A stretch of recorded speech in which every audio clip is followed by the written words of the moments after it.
Why was the ANC Women's League elective conference delayed for almost 2 years? And what does the upcoming Women's Day mean to the ANC Women's League? Is South Africa ready for a female president? How much do women benefit from the current economic policies in the country? What time is it? It is question time.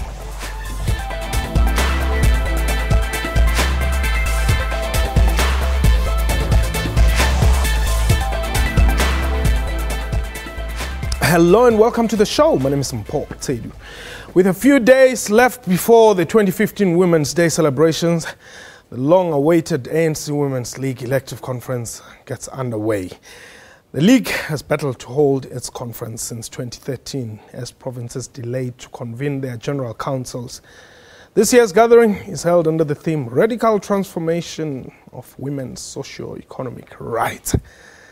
A reminder that this is a live program and therefore you can call us and air your views. The number to dial 089-110-4210. Our Twitter handle @QuestionTime24. My guest, our very own colleague here at the SABC, foreign editor, Sophie Mukwena. And in our Pretoria studios, we expect to be joined by the ANC Women's League Secretary General, Mesisi Sitolashe, who we expect she should be with us shortly. Sophie, welcome to Question Time. The Women's League conference is happening on Women's Month. Perhaps let's just look continentally or even internationally. In as far as the struggle for women or women emancipation issues, where are we? Well, generally challenges facing women are the same. You talk about the region, in the SADC region, the continent, which is the African continent, and other parts of the world are the same. And therefore, that is why it is important that women must unite to ensure that they achieve what they want. You'll find that in most cases, women play an important role when coming to elections in different countries. Yes. We went to Zambia, women were at the forefront campaigning for the men, and indeed Edgar Lungu won. I went to Lesotho, women were at the forefront campaigning, and today Ntate Pakadi Thamsiside is the Prime Minister. I went to Nigeria, women were at the forefront, and today we have President Buhari. And recently in Burundi, women were there. And now we're talking about a third term for President Nkurunziza.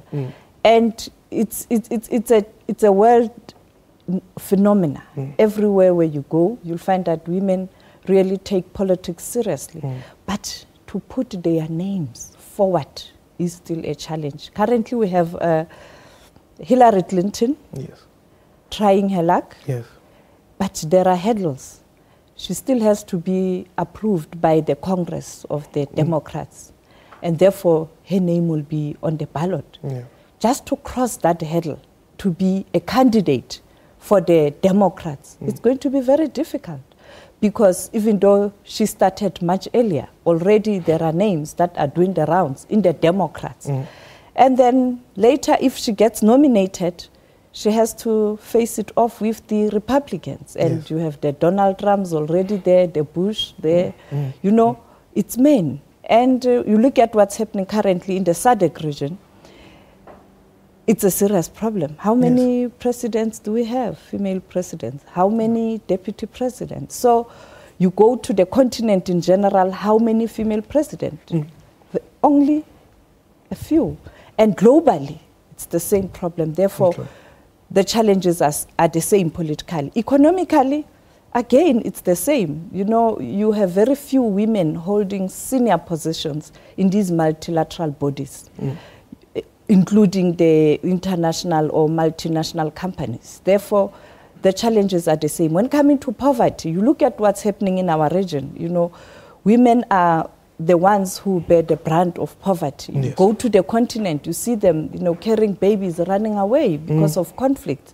You go to, Afghanistan, it's the same. You go to Iraq, it's the same. All over the world.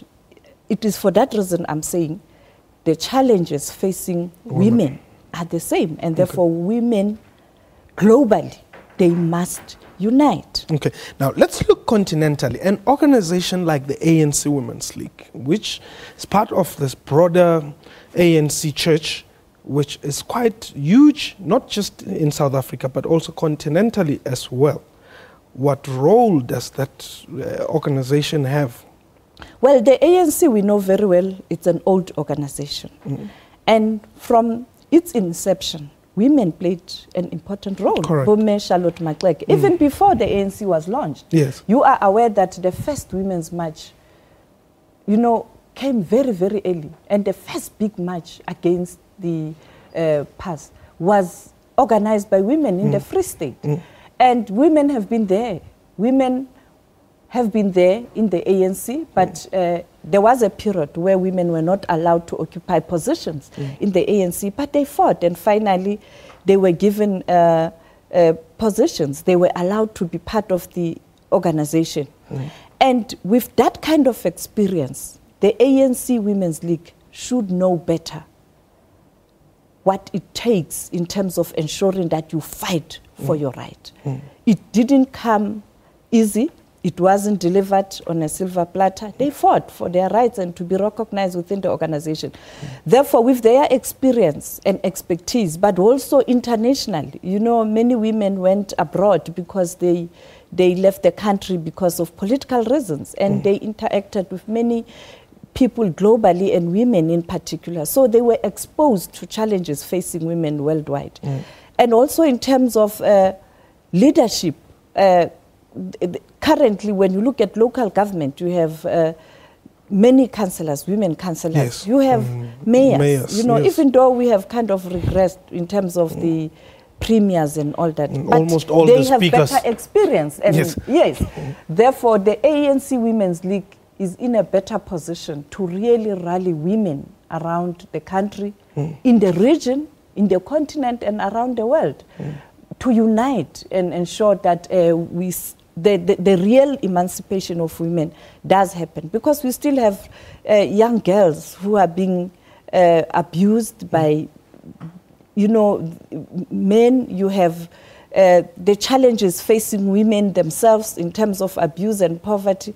Therefore, the Women's League must ensure that it takes a center stage in terms of ensuring that we, as women in the globe in general, we stand together. And they must avail some of their own to occupy positions on multilateral fora and also in these multinational companies, so that they can bring that change that we This need. is the same Women's League which produced Dr. Nkosazana Zuma and Phumzile Mlambo-Ngcuka, Geraldine Fraser-Mleketi at the African Development Bank. No, there are many. Look at ambassadors. Yes. We have many women from South Africa who are representing South Africa internationally as ambassadors, as high commissioners. Indeed, there's a pool of women leadership in this country, and we cannot begin to doubt women capacity and capabilities in terms of leadership, but also in terms of just being at the forefront of change. Okay. Now, do you think the squabbles that have been reported, for instance, within the ANC Women's League, should that be viewed outside the broader squabbles within the ANC and say this is just Ditsele Tsabasadi, women squabbles? It's not Ditsele Tsabasadi. It's not confined in terms of women gossips. No. It's a bigger challenge the ruling party is facing, where, they call it the sins of the incumbent. When you take over power, there are challenges and there are things that you didn't plan for. And when those challenges present themselves, sometimes it's very difficult. And it leads to a situation where the institution battles to bring order and the center doesn't hold.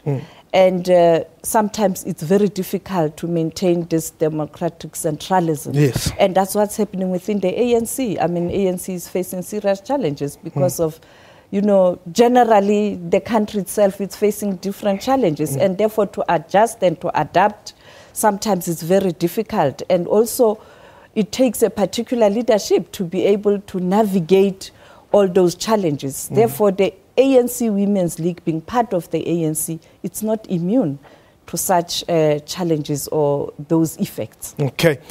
We're going to take a quick break. A reminder that you can call us and air your views on the numbers 089-110-4210. And indeed, we expect to be joined now when we come back by the Secretary General of the ANC Women's League, SABC.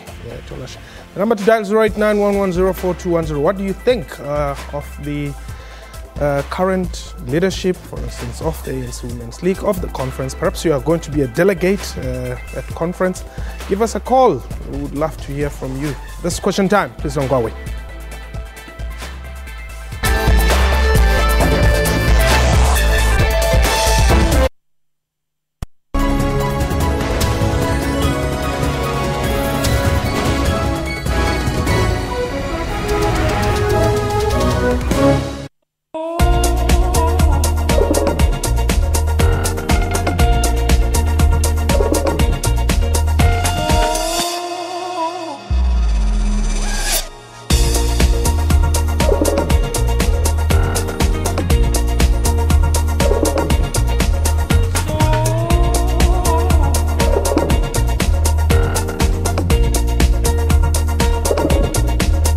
Konka Bokamoso.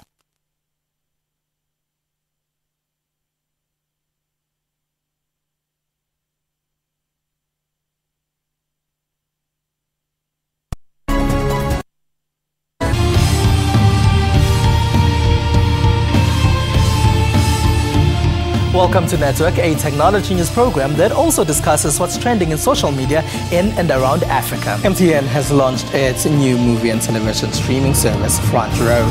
If it's trending, we will find it. That's Network with me, Spumelele Zondi, every Sunday at 7:30 p.m. only on the SABC News Channel.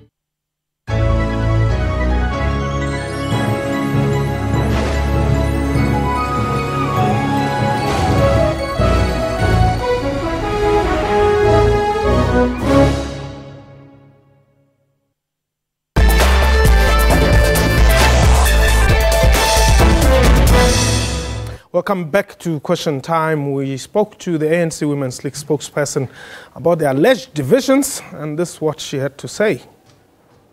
It's actually a bit sad at times, because what we see in the ANC as democracy at play and at its best, other people see it as a what do they call it, crisis or something. There's got to be contestation. What we are aware of, though, is that there's not been mudslinging. This is, up to this point, have been going on as normal lobbying that must happen and that always happen. And we are satisfied indeed that there's no, even in this contestation, there's no mudslinging. There isn't anything that we can really say is going to tear this organization apart. We have always been reminding ourselves and reminding one another that there is organization beyond this conference. So, as usual, let's conduct ourselves in a manner that's befitting. And all people who are actually contesting have been doing that.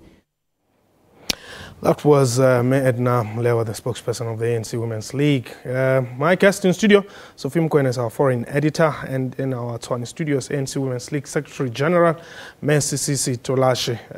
SG, can you hear me? Also a member. Yeah. It appears we are having a bit of challenges there. We hope she will be hearing us as she is in studio. Now, Sophie, what May Edna was saying, this contestation of positions, it seems it's degenerating by the years.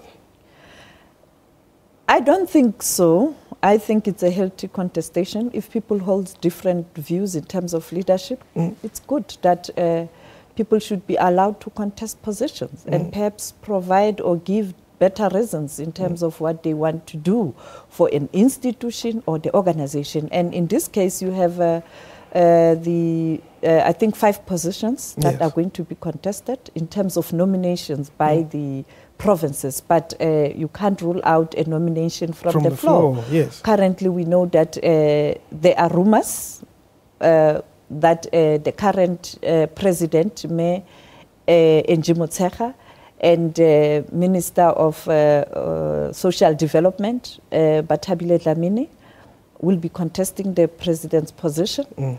We know that Me Sisinto Mbela from the Free State, incidentally, that's the province where I come from, currently, for now, as it stands, according to the nominations from the provinces, there's no contestation, but you can't rule out the nomination from the floor. And the rest of the positions are also being contested. And if women feel that they really want to ensure that they are spoiled for choice in terms of who should lead the organization or the leadership that must come out from the conference, let it be. Okay. And but what is critical is to ensure that as they contest those positions, it should not be in a hostile environment. People should not be pressurized in terms of making their choices, and people should be allowed to make their choices freely. And when they are done with the conference, they must go back to work, go back to the basic and do the work that they have to do. And there's no reasons for hostility and, purging. For purging, because you lose the institutional memory. Yeah. You will struggle to rebuild if you lose the institutional memory. Take people on board. If you have, what I normally say is that when you have enemies, don't sideline your enemies. Bring them closer. Those are the people who are likely to be very loyal to the cause and who can serve you with you much better. And I think that should be the spirit that should prevail, that after the conference, at the end of the day, it's a women's league and they must be united and do the right thing, fighting for the rights of women. Yep. Peter, you're calling us from Pretoria. Paul. Yes. Thanks for taking my call. You're welcome. I think there's no doubt that our democracy it's ready to be led by anybody. I think its foundation it's deep and solid. But when you look at those leaders like Lillian Ngoyi, Ruth Mompati, Albertina Sulu, Winnie Madikizela Mandela, who participated in the struggle, who never defined themselves on the basis of gender or ethnicity or race. So, and that is why we're well respected. And even if ANC were to choose Winnie Madikizela Mandela in 1994 to be the president, nobody would ever challenge that. But we should never have a new struggle of female against male now, which you are beginning to see. The ANC Women's League should not go to the conference to make an pronouncement that it's time for female, because now you are reducing a struggle to a level which it will be very difficult for us to stabilize our democracy, because this is not how Albertina Sisulu, who participated in the Rivonial trial, defined themselves. They were leaders. You didn't see just a female or a woman there in them. You saw leaders. You saw Winnie Madikizela Mandela leading the struggle internally. You saw a leader in her. You saw democracy producing Dlamini Zuma as a leader. So she must be a leader who is not defined on this basis, so that other people who doesn't want to be led by a particular gender can begin to resist or to ignore her. Okay. Let's produce leaders, not necessarily who are defined by those things. Okay. That's my view. Thanks very much, Peter. Why people wouldn't want to be led by a particular gender? Why are we still debating issue of patriarchy? You are right to say it should be a leader in totality. But the reality we face currently is that women themselves must make themselves available. And there's nothing wrong if the women are saying, we want this position in 2020 or in 2030. There's nothing wrong in that. All right. In the same way, different structures would make pronouncement. Why the Women's League can't make a pronouncement? Even though they won't mention names. Yes. And it's not intended at competing with men. And I agree with Me Njimotsecha on Monday when she said, in fact, men should be at the forefront to ensure that women also occupy these senior positions. Okay. Men themselves must assist women. In the same way, They supported Winnie Madikizela Mandela in the same way they supported Mayor Albertina Sisulu. They must do the same with the women currently. It's not a competition. SG, welcome to Question Time. I hope you can hear us now. Conference is, starting tomorrow. Is everything set? Are you ready? Are we going to hear a pronouncement after conference on a woman president come 2019? Thank you very much, sir. The conference is starting tomorrow at 10. Already all our provinces are here in Johannesburg. 9 of them have arrived. We have concluded registration. They are off to their hotels where they're going to put up so that tomorrow at 10 they will all be seated, ready to start their conference. Now, let's talk about what is likely to happen. I've asked, is there a move to come up with a resolution that says we want a female president to succeed the incumbent? The conference of the ANC Women's League is an electing conference, but it did not just start, it's not going to start tomorrow.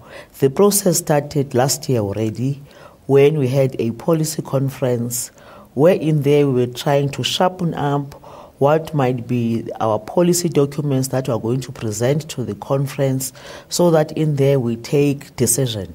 Because in the policy conference, you just sharpen the understanding and have debates so that you carry that back to your branches, regions and provinces, and thereafter you bring it back to the national conference where you can take decisions. And this time around, we are also preparing ourselves for the National General Council of the ANC that is going to take place December this year, wherein we would want to present some of our decisions that we would want to see emerging out of the policy conference of the ANC. And that process started last year already. It's an electing conference, yes. Therefore, we are going to elect the new leadership of the ANC Women's League that will take us forward. There's a program that is in our website wherein there will be commissions and so on. And later on, we'll hear from the new president that will be elected by this conference.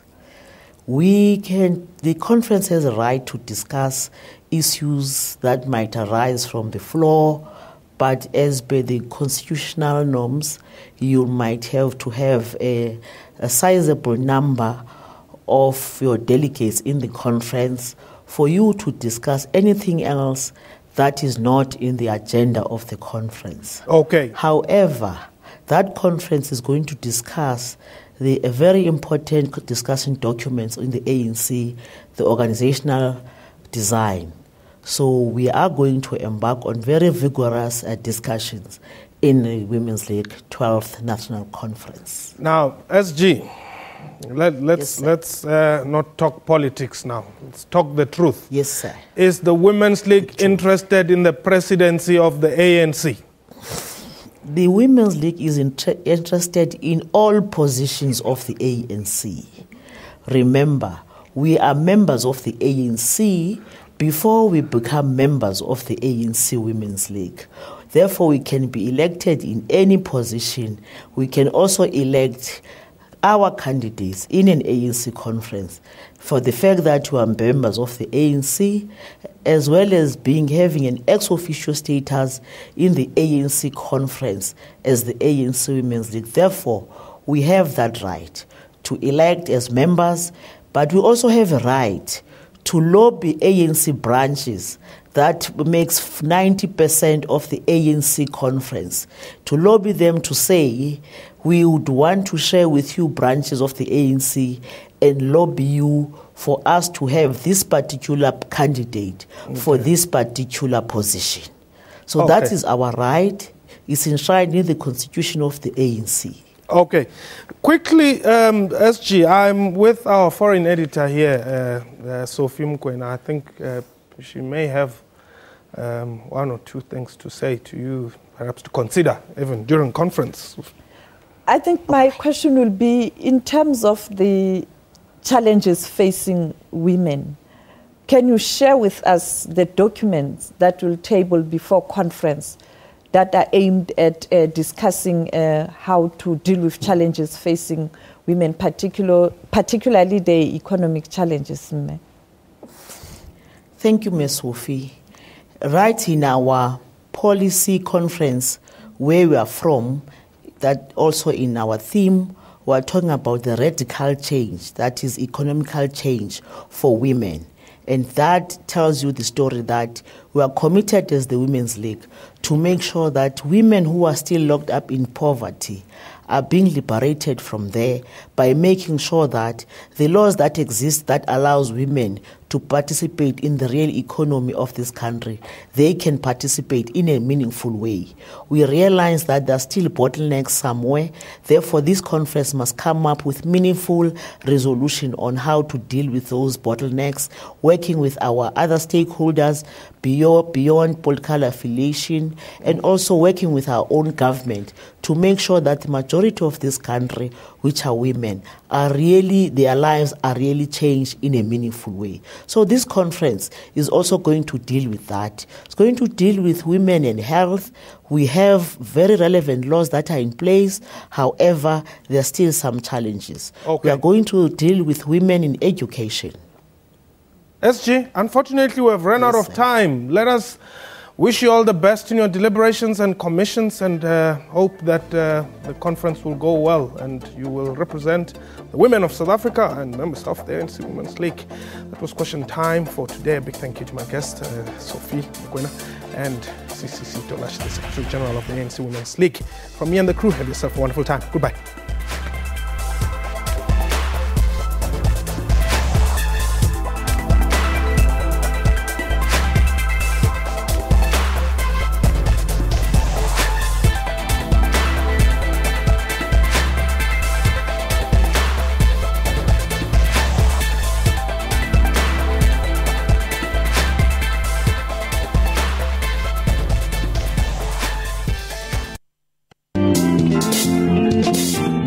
COMPASS, an acronym for Community Provision and Social Services, does more than just house destitute women and children. I was given my first meal. My kids, they ate like... We need to start seeing opportunities to create something great for South Africa. Now a senior consultant at COMPASS, Hafiza has managed to get an apartment for herself and her 2 children. I am a conqueror. I am a victor over cancer, over poverty, over being without.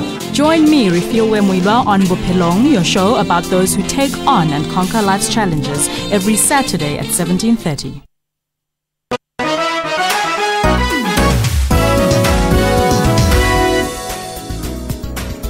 Your World makes it its business every evening to round up the leading local stories and international news to keep you informed all the time.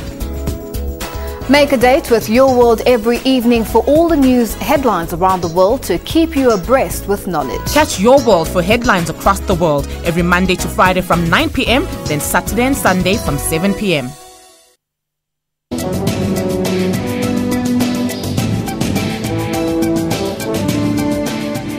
It is important for everyone to know food safety practices and make sure that their food is prepared safely from farm to the plate. Who ensures that there's compliance? In terms of all the abattoirs, they have to be registered. So when they are being registered, they are actually audited fully to make sure that the structural requirements as well as the hygiene requirements are met. Most bacteria and viruses cannot withstand the normal cooking temperatures that we use to cook our food. The bigger retailers cannot be seen as being insensitive to the food safety requirements. There are many consumers that actually go shopping with a cooler box and ice packs so that they don't break the cold chain, because a few hours outside the temperature that it should be already shortens the shelf life of that product. Join me on Health Talk every Saturday morning between 9 a.m. and 10 a.m. as we unpack current health stories.